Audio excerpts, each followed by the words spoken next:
Chapter 18 of Actions, Part 1. The last vestiges of sunlight traced a cool orange across the late evening sky as they returned to the relative safety of Captain Piaf's home, and the white fog of Rarity's breath swirled in her wake as she and Pontius swept inside and closed the door behind them. The cannons fired as it clicked shut, and the building shuddered around them. Hi, Rarity! Hi, Pontius! Pinky was seated at the common room table with a cheery smile on her face and a pile of uninflated balloons in front of her. She sucked in a deep gasp and put one to her muzzle, inflating it in a single breath before tying off the end in a blur of motion. It floated silently up to the ceiling, where it bumped against several other colorful balloons loitering above her. Next to her, Whitehorn cradled a mug of dark liquid in one huff. He looked up, and the fire in the hearth cast a flickering shadow over half of his face. Back already? I hadn't expected you for another hour at least. Rarity's eyes darted around the room. Where's Piaf? Out on business of some description. Whitehorn shrugged as he looked down to the papers arrayed on the table before him. Delivering reports, or perhaps gathering them? I admit I was not too curious. She's out talking to her friends at the barracks. Pinky giggled as she sent another balloon up to join its peers. I wanted to go too, but she wouldn't let me. Pontius closed the gap to Whitehorn with a menacing glare, towering over him. Is that all you have to say? You sent us into the middle of a riot. Did I? Whitehorn arched a brow, looking to Rarity. You don't seem injured. Pinky paused with one balloon half filled, eyes darting between the two stallions with clear concern.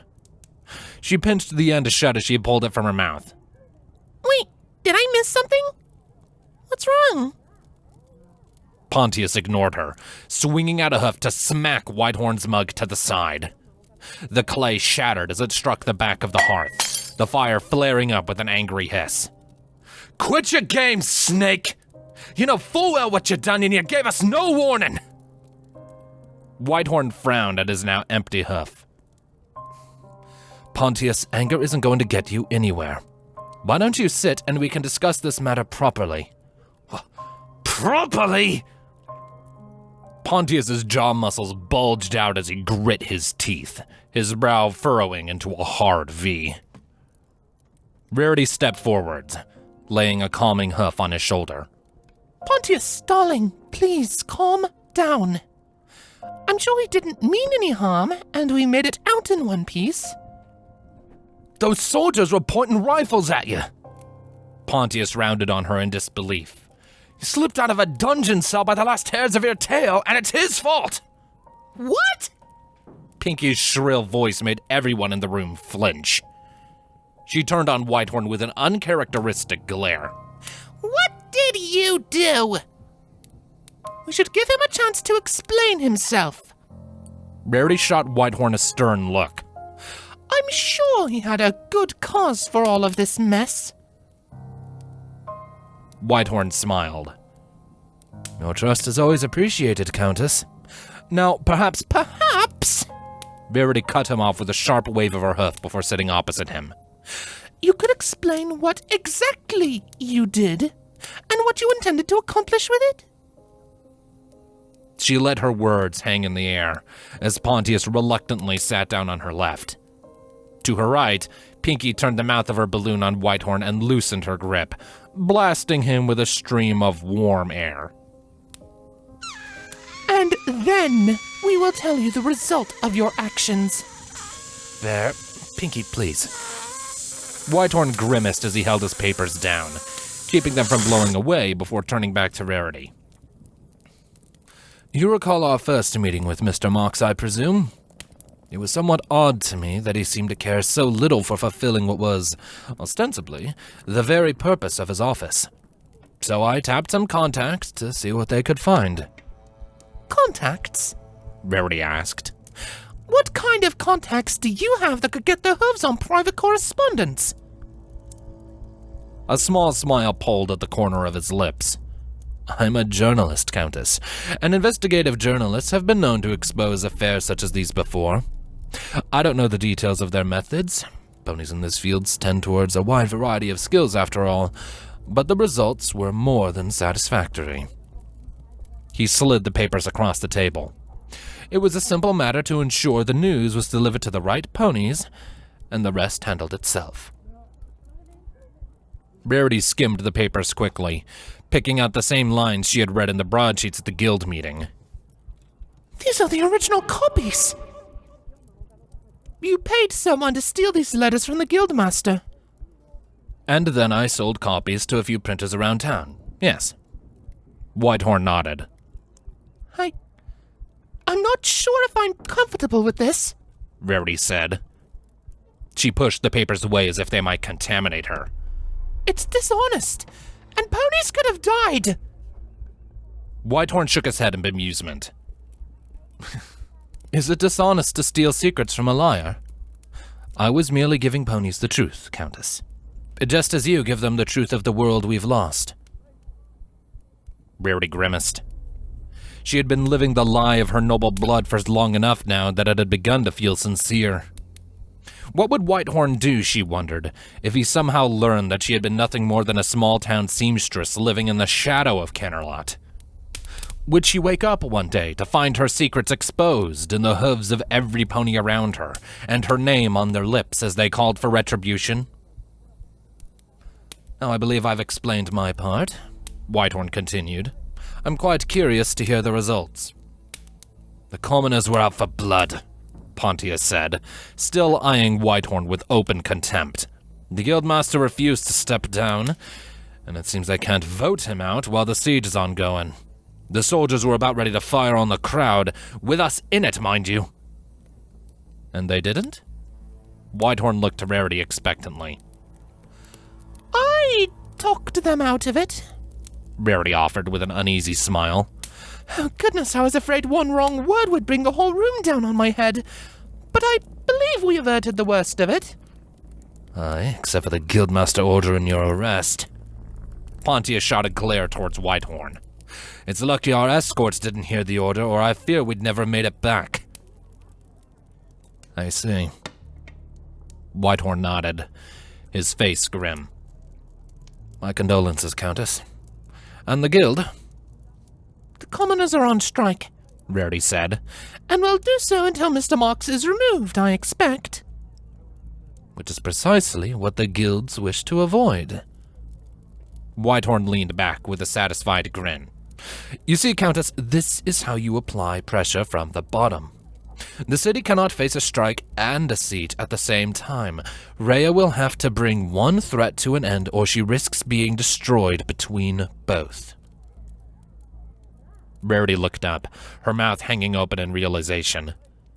So, that's your plan, then? You could have at least included me. Frankly, I wasn't sure if it would even work out. Even now, there is potential for things to go awry.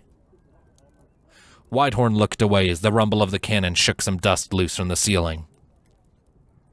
If Rhea decides the strikes are less a threat than the siege, she may attempt to subdue the commoners by force. If it doesn't work, the strike may turn into a revolt. Rarity gasped, both hooves shooting up to her muzzle. But that would be horrible. We're supposed to be stopping the killing, not causing more. It would be a regrettable decision on her part, yes. But I can only do so much. Whitehorn's voice remained even as he met her eyes once more. However, a revolt would take soldiers off the walls, and I expect that would finally allow the barons to make real progress. They could take the low wall, and it would cost the city greatly in blood to push them back. Rarity's jaw hung open as she processed his words. What are you saying? What I'm saying, Countess, is that we have already won. Whitehorn smiled, sending a chill down her spine. At this point, it's just a question of how many ponies have to die. A pregnant silence filled the room. Pinky was the one to break it, her voice oddly quiet. No pony should have to die. All 4 ponies jumped at a sudden, urgent knocking at the door. Rarity looked to Whitehorn, then to Pontius. Are we expecting company? Pontius stood. If it was the bluecoats, they wouldn't knock. Shuffling his wings at his sides, he slowly stepped up to the door, paused to listen, and pulled it open. Countess! River Pie's voice called from outside, carried in by the chill wind. Are you here? The soldiers won't let me in. Oh, Rarity jumped to her hooves and trotted to the open door. River, are you okay? What about Twinkle? That whole mess at the guild was just dreadful. River had a wide grin plastered across her face. She launched herself forwards and pulled Rarity into an excited hug, ignoring the disapproving looks from the bluecoats posted outside the door. No, it was wonderful. We're spreading the word all over the city. Look! She stepped back, raising a hoof to brandish what looked like a piece of torn blanket wrapped around her neck. It's like yours. What? Rarity frowned, trying not to show her disdain for the raggedy cloth. To show my support. Oh. Rarity looked down at the brilliant white fabric of her scarf, feeling her cheeks warm. Well, that is rather flattering.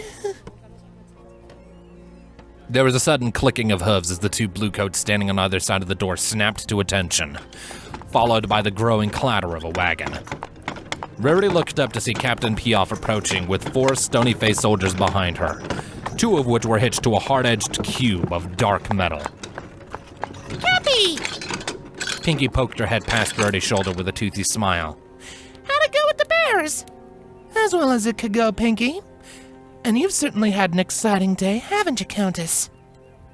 Piaf smiled as she paused at the bottom of the steps.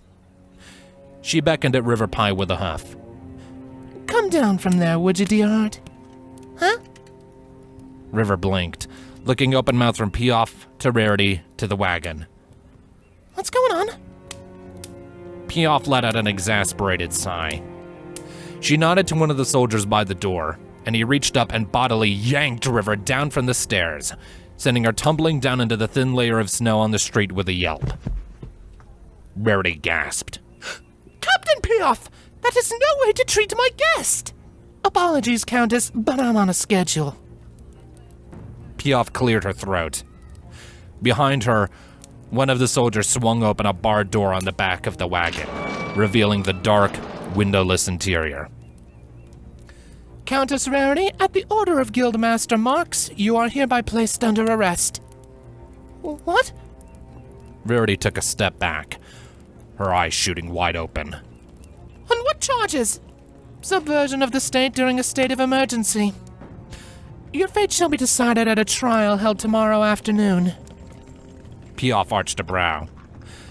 I do hope you won't make this difficult, love.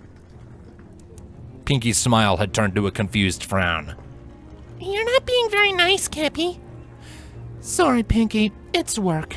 Nothing personal. Pontius shouldered past Pinky, blocking the doorway with a snarl. You'll have to get past me before you lay a hoof on her. In the street, the 4 bluecoats not hitched to the wagon each dropped their rifles down to a firing position, leveling their barrels on him. No, wait! Rarity pulled Pontius back with both hooves, taking his place. I'll go! There's no need for any violence! Piaf smiled. She stepped down into the street, looking back to beckon Rarity after her. I had hoped you would say that. Come on then, let's go. But my lady, Pontius began. Rarity cut him off. I will not tolerate blood being shed in my name, Pontius, no matter how righteous you may think it. She took a deep breath, bracing herself as she eyed the open door of the prison wagon. I have to believe that harmony will prevail. Your conviction is admirable, Countess. Whitehorn gave Rarity a firm nod as she looked back to him. Don't worry. We'll do everything in our power to see you through this ordeal. The idea of Whitehorn doing everything in his power stirred a pit of unease within Rarity, but she couldn't think of the proper words to tell him, so she offered a grateful smile instead. I appreciate that, darlings. Piaf cleared her throat. Yes, that's all very nice, but I did tell you we're on a schedule, didn't I? Let's get on with it. Well, if she's going, I'm going, Pinky declared. She scooted back to the table, grabbed a hoof's worth of uninflated balloons, and stuffed them into her mane before returning to Rarity's side. Piaf let out an exasperated sigh. Pinky, I'm only supposed to bring the Countess. You have to stay. No! Pinky snapped. She barged past Piaf, wheels bouncing loudly on each of the steps, and parked herself next to the prison wagon with an exaggerated, "Huh? I'm her handmaiden, and I'm not leaving her side." The soldiers looked to Piaf uncertainly, and she rolled her eyes and waved them off. Pinky turned, lifted her rear up high as if she were about to buck the wagon, then pushed off with her front legs, hopping inside wheels first.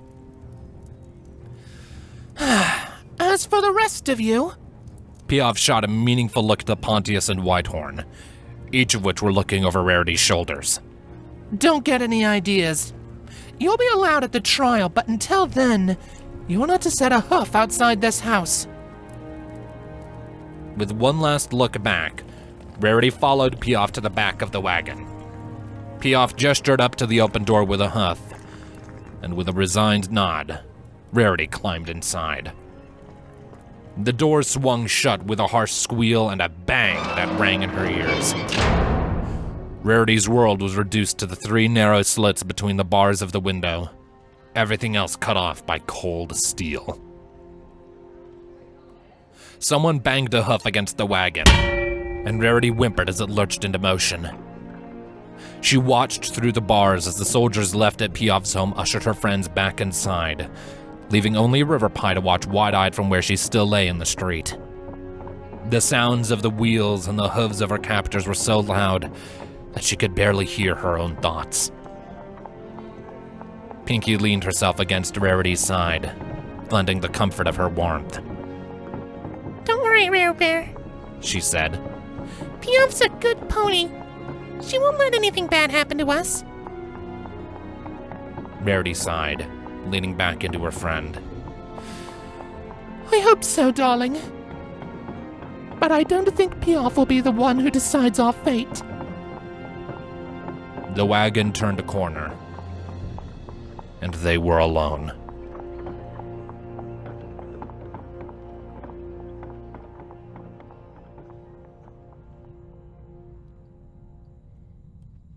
Anna's ear twitched at the sound of a door opening somewhere nearby. She froze, remaining still as a shadow as she listened for the sound of footsteps to approach, pass, and fade away. She was in the servant tunnels, a network of unlit corridors, steep staircases, and unmarked doors that occupied the unseen spaces between every room.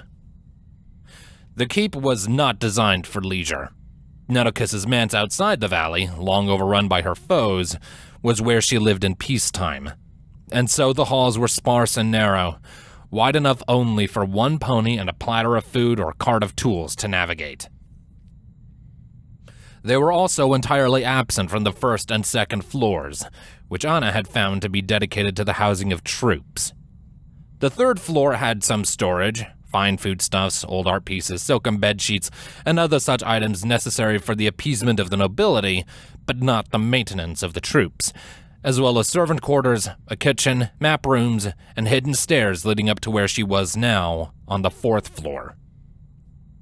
It was this top floor, where the main structure stopped and the 3 towers that guarded each corner of the keep began, that seemed to be designed for the lords and officers that would command any defense. Here, they slept, discussed strategy, sent and received orders, and climbed up to the towers to observe the fighting from afar. It was a lucky turn of fate, then, that it was also the only part of the keep with passages built in for the express purpose of hiding ponies that did not want to be seen. She'd encountered a few clusters of loitering soldiers on the way up, but they proved easy to evade. The native troops stationed here were relaxed, relieved after being cycled off the front, and confident in their safety.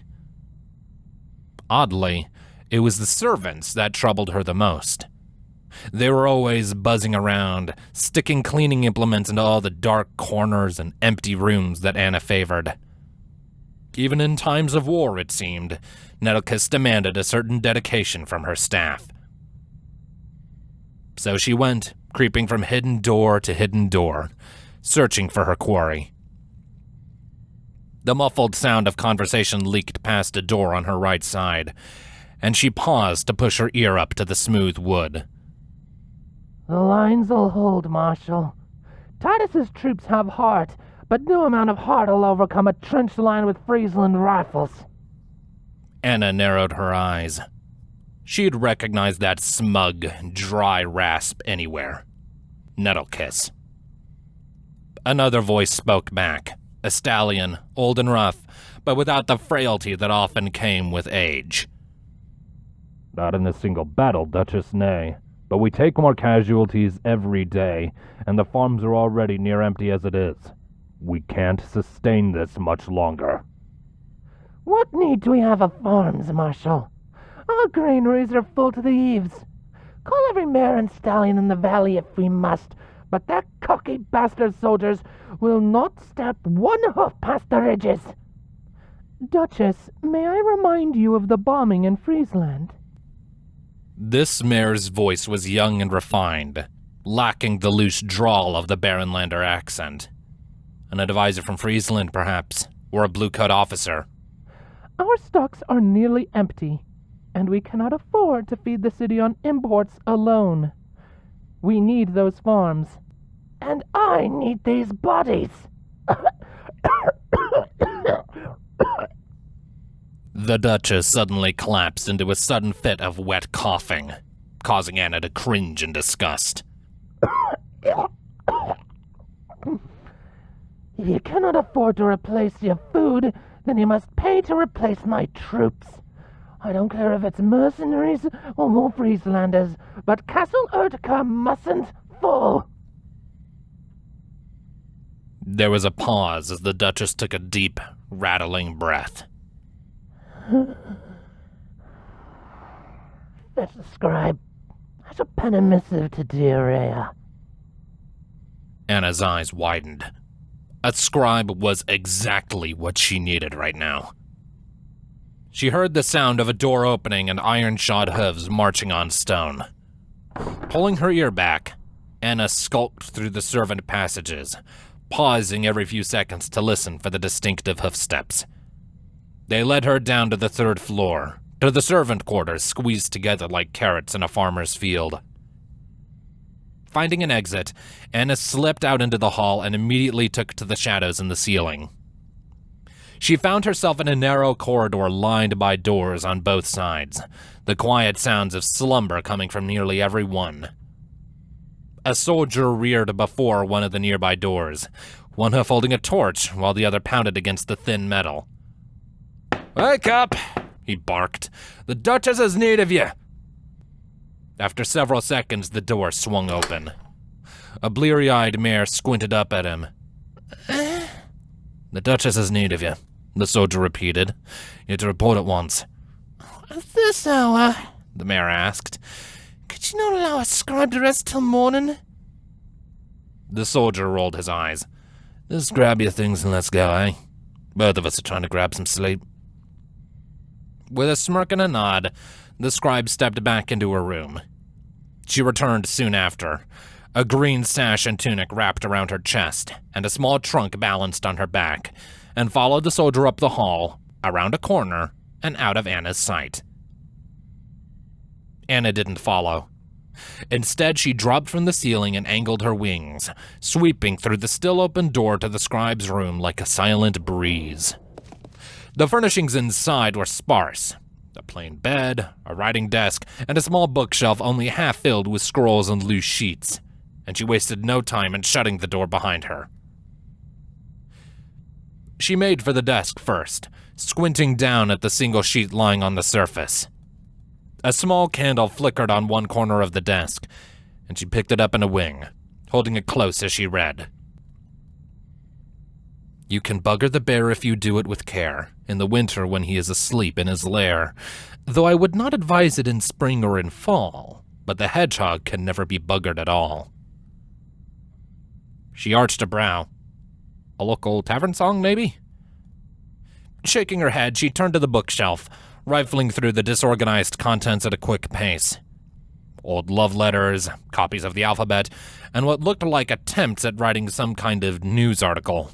All of it was done in the same careful, clear script as the tavern song, so she assumed it must have been written by the scribe. She picked out several pieces and slipped them into her satchel, ensuring she had a wide variety of samples for Whitehorn to work with. Next was the bed. Anna got down low, peering underneath, smirking as she caught sight of the little tin chest hidden away in the shadows. With a small grunt, she fished it out, sliding it into the candlelight and flipping the cover open. Inside were a few charcoal sketches of smiling ponies, a small bag of bits, and a sheaf of about a dozen papers filled to the brim with writing. Her gaze passed over the drawings and bits without a second thought. She had no interest in this mare's friends, nor in depriving her of what little wealth she had, focusing instead on the curiously hidden text. A title had been written along the top: The Gift of Adventure. Anna skimmed the text, her eyes growing wider with every line. It was written like a diary entry, the author recounting the tale of how a gifted mare had come to visit the keep. The gifted had been immediately taken by the author's beauty, and after a whirlwind romance over the course of a single day, they retired to the author's bedroom to... Anna blinked. She looked to the bed beside her, then to the pages before her describing the heated events that supposedly occurred on it. Well, she thought, this should be more than enough writing. There was a click behind her, and Anna turned to see the scribe stepping back into the room with a yawn. Her tired eyes were half closed, and it was only after the scribe pushed the door shut with a hind leg that she blearily blinked her eyes open and saw the thestral before her. The scribe blinked again, rubbing at her eyes. She looked from Anna to the papers in her hooves, to the open chest, and then back to Anna. A couple seconds passed in silence. Anna grinned, giving the papers a little shake. You know, this isn't too bad. The mare was suddenly wide awake, rushing forward with both hooves outstretched. Anna sidestepped the clumsy lunge, and the mare tumbled over the open chest with a gasp. Who are you? She hissed, eyes still focused on the papers. What are you doing here? Anna's hoof twitched, and her arcata snapped out. The mare's pupil shrunk to pinpricks as she focused on the deadly blades. Shh. Slowly, Anna extended a wing to cover the mare's muzzle. You're Nettlekiss's scribe? The scribe answered with a shaky nod, her whole body shivering. Anna bared her teeth, showing her fangs. I require the Dutch's seal. She paused, giving the mare time to process her words before pulling her wing back. Where can I find it? The mare gulped, blinking tears out of her eyes. She'll kill me! Normally, this would be the part where Anna would lean in, making a comment about how delicious the mare's scent was and perhaps pricking her neck with her fangs to drive the point home. But she noticed how this mare's eyes kept flicking to the sheaf of papers in Anna's hoof. You had this story very well hidden, Anna lied. Is it true? The scribe gulped. Please don't. Please don't. What? Anna teased. Please don't slip one of these pages under every other door in the hall. She let out a hum as she eyed the name of the fictional diary entry's supposed owner. Star Eyes, is it? No, please! Star Eyes shook her head frantically. I can show you. I have a copy of the seal from Identity she didn't want to bother with. Just give it back. Anna narrowed her eyes, struggling to keep her mirth out of them. She was beginning to wonder if this mare had even noticed she was a Thestral. Oh, I don't know. I hadn't quite finished reading yet. She licked her lips, frowning at the strange shiver the act drew from her captive. And I was just getting to the good bits. No, that's private! Star Eyes' cheeks, which had been a pale purple when she walked in, were now entirely red. I'll do whatever you say. Anna cocked her head. Oh, very well then. Since you're so willing. The scribe let out a sigh halfway between relief and something else. But I'll be holding on to this. Star Eyes whimpered. Her voice was quiet, even for Anna's sharp hearing. You like it? Anna narrowed her eyes. Don't push me, cutie. Where's the seal? The mare's blush grew deeper still. I have a copy in my office. It's on this level, next to the kitchen. She paused, seeming out of breath. There's a little wood box with a crest on it, on my desk. Anna regarded the scribe for a long moment, letting her stew, before stepping back with a small nod. She stashed the mare's story in her satchel, never taking her eyes off her. You've made a wise decision tonight, Star Eyes. I'll leave you be for now, but if you dare tell anyone of my presence here, or give any indication that I've taken the seal, you'll find this story being shared all over the valley, and I'll be sure everyone knows your name. Star Eyes grimaced. But the Duchess! Not my problem. Anna smirked as she turned away, blowing the candle out and setting it back down on the desk. She flipped her Arcata back up, pausing at the door to look back. Star Eyes still hadn't gotten up. She lay on her back, squinting into the darkness open-mouthed. Mistress? She whispered. Can I come with you? Anna rolled her eyes. She slipped back into the hall without a word. It was a little odd, getting information out of a servant without some kind of threat. She must have threatened hundreds of little ponies in her life with fanged promises of slaughter and consumption, but this was the first time she'd ever menaced them with the idea of distributing their amorous scribblings. It didn't take her long to find the scribe's office, or the little wooden box marked with the Duchess's crest, and the seal tucked away inside. She wrapped the stamp in a thin cloth before slipping it into her satchel, nestled between her last 2 sticks of celery and the hopeful diary entry of a lonely mare. A small sigh of satisfaction escaped her as she turned and poked her head back out into the hall, checking for any traffic. She was halfway there now. All she had to do was get back to the city and she could spend a night regaling Gava with the tale of her infiltration before falling asleep at her sister's side. The shrill song of a Friesland bugle sounded from outside, sending a chill down Anna's spine. She flew to the nearest window and peered outside, catching the sight of the 100 Friesland troops returning from their sortie, fresh casualties dragged on stretchers behind them and torches lighting the night around them. Oh, buck me, she muttered. They were back too soon. Her gut twisted in unease as she watched the troops spread around the yard, lighting campfires around their tents.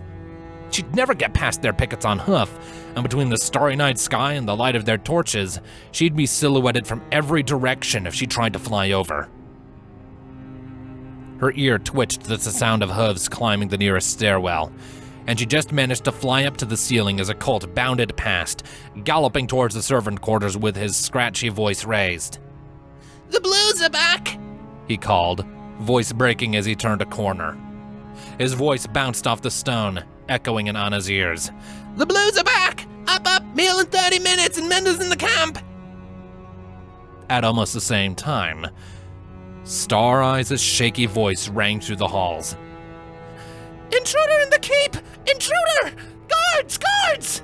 "Oh, fuck me!" Anna's heart raced as she scrambled along the ceiling. She wasn't sure where she was going, but she knew she needed a better place to hide.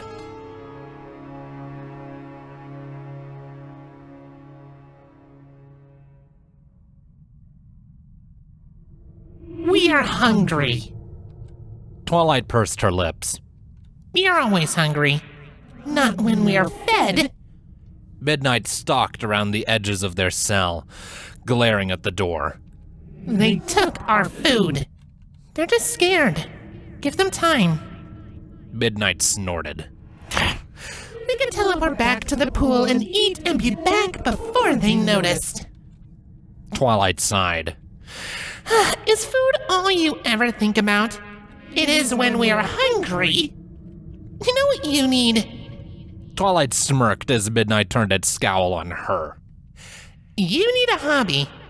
I have no need of frivolous time sinks, little flower. Come here. Twilight blinked, and they were in her treehouse. She and Midnight were seated on opposite sides of the centerpiece, the hazy red glow from behind the curtains silhouetting its form. A chessboard was set up on the table between them, occupying the space where her wooden horsehead statue normally sat. You know how to play, right? Twilight's horn glowed, and the white pawn in front of her solar princess slid 2 spaces forward. Midnight narrowed its eyes, mirroring the move with one of its black pawns. Just as you do. It was obvious that Midnight wasn't really paying attention. It looked up at every sound that reached the hall outside their cell. Sometimes it would stare at the board for nearly an entire minute after Twilight made her move, only to blink and rush a piece forwards as if it hadn't even realized it was its turn. Checkmate! Twilight had it beat within 15 minutes. She looked up with an encouraging smile. I wouldn't feel too bad if I were you. I was actually the youngest member at the chess team at Celestia School for Gifted Unicorns. And why would I feel bad? Midnight countered, tossing its mane petulantly. You only won because I was barely trying. If you say so. Twilight winked. But I think it's because I'm just a better chess player. You think you're clever, don't you? Midnight sneered. You can tell when I speak falsehoods, so listen closely. If I wanted to win, I would win. Twilight waved her horn, returning the pieces to their starting positions. Prove it. So you seek humiliation? Very well then. Midnight turned its attention to the board, its eyes sharp. Make your move, little flower. The game progressed at a quick pace, with knights coming to bear within 2 turns. Twilight took her time, cautiously setting up a strong line with her pawns and rooks, while Midnight opted for a more aggressive strategy, probing her defenses with long-distance attacks from its bishops. Twilight was forced to sacrifice her lunar princess in order to take Midnight's, and soon both sides of the board were near perfect mirrors, with only pawns, rooks, and their vital solar princesses remaining. Twilight watched Midnight's expressions with unabashed fascination, marveling at the way its brow furrowed before each of its moves, or how its lip curled back in reaction whenever Twilight took her turn. Is that what she looked like when Celestia had first taught her the game as a filly? So determined to win, and hanging on the outcome of every move? And this was the pony that had pointed out her folly in lying to the stranger she tried to befriend? As I expected. Midnight straightened up with a victorious grin. You are defeated. Twilight blinked, focusing back on the board. There were only 5 pieces left on either side, but it still took her a moment to find her solar princess, trapped between the 3 pincers of Midnight's last rook, a pawn, and its own princess. Is it really such a shock? I've always been the more rational of us. Midnight spent a few seconds posturing before waving its hoof, causing the pieces to rearrange themselves in the starting position. Prepare yourself. It is time for a second demonstration. Twilight cocked her head, a small smirk pulling at her lips. Are you sure this isn't a waste of time? Midnight scoffed. It is never a waste of time to establish my dominance, little flower. Well, okay then. The next game went by nearly as fast, but Twilight was more cautious this time. She varied her strategy, hoping to confuse Midnight with the unusual moves. Rather than hesitate, it seemed to relish the new challenge, its cocksure sneer growing wider with every passing second. But Twilight kept her focus squarely on the board, allowing no distractions. She lured Midnight's lunar princess into a trap, taking it with a pawn, and less than 5 moves later, had placed the other mare in checkmate. Its bloodshot eyes widened. It leaned back, scanning the entire board. What? That wasn't there before. Yes, it was. Twilight smiled. You just didn't notice. Midnight's gaze flicked up to meet hers, and she could feel it scouring her heart for any sign of trickery. There was a brief pause. Another! Again, the pieces reset themselves. I will not fall to the same ruse twice. Twilight couldn't help herself. She laughed, failing to smother her snickers with a huff. Are you sure? Do not think you are better than I because of a fool's game. Midnight spat. It pushed the board towards Twilight with a huff, nearly dislodging the pieces with the force of the motion. Make your move! Twilight smiled widely as she opened with a knight, shaking her head in bemusement. It was almost endearing, seeing Midnight's typically single-minded determination focused on something as benign as a board game, especially when it had been complaining of their hunger not even an hour earlier. She left herself open this time, inviting Midnight to strike without punishment, and it only took a few minutes for her solar princess to stumble into checkmate. Midnight let out a frustrated growl. Do not toy with me, little flower! Do you seek to mock me with empty victories doled out at your leisure? Bah! The pieces returned to their starting positions as reality blurred around them. Again! And properly! Okay, sorry! Twilight chuckled as she moved a pawn forwards. I've just never seen a pony who wanted to win so bad. Midnight's ears perked up. It fixed her with an odd look, and Twilight's laughter died as she met its piercing gaze. What did you call me?